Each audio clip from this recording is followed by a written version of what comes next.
सोचिए, एक दिन अचानक सूरज की रोशनी धुंधली पड़ जाए, दिन में भी अंधेरा सा लगे और धीरे धीरे ठंड बढ़ने लगे।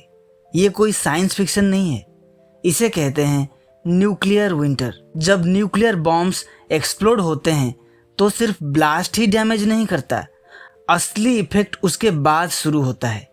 मैसिव एक्सप्लोजन्स के बाद शहरों में आग लगती है और ये आग छोटी नहीं होती, पूरे के पूरे सिटीज जलने लगते हैं। इन फायर से इतना ज़्यादा धुआं और राख निकलता है कि वो सीधा एटमॉस्फेयर के ऊपर तक चला जाता है और फिर ये धुआं एक लेयर बना लेता है जो सूरज की रोशनी को रोक देता है। सोचिए, जब सनलाइट ही धरती तक नहीं पहुंच पाएगी तो क्या होगा? टेम्परेचर गिरना शुरू हो जाएगा, धीरे धीरे दुनिया ठंडी होने लगेगी।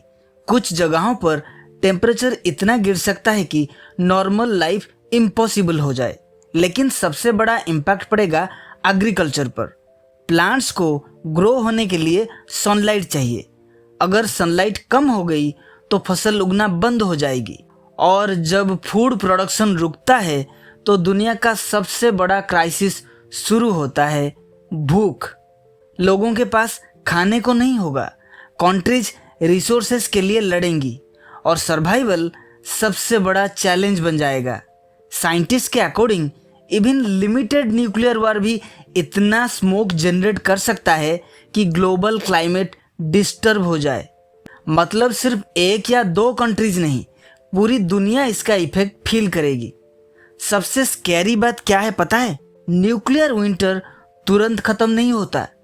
ये हफ्तों नहीं, महीनों नहीं, ये इवन सालों तक चल सकता है। और इतने टाइम तक अगर धरती एक कोल्ड और डार्क फेज में चली जाती है तो धरती के ऊपर बसे जीवन के साथ क्या होगा यह आप सोच सकते हैं। वार तो खत्म हो जाता है लेकिन उसके कॉन्सिक्वेंसेस बहुत देर तक रहते हैं। इसीलिए न्यूक्लियर वेपन्स का डेंजर सिर्फ उनके ब्लास्ट में नहीं बल्कि उनके बाद आने वाले साइलेंस में है।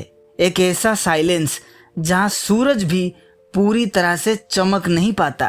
तो सोचिए, अगर कभी ऐसा वक्त आ गया जब धरती पर रोशनी कम पड़ जाए तो क्या इंसान उस दुनिया में सरवाइव कर पाएगा? अपने व्यूज हमें कमेंट सेक्शन में जरूर बताइए और इस तरह के और रोचक वीडियोस देखने के लिए द ऑब्जर्विंग पॉइंट को अभी सब्सक्राइब करिए।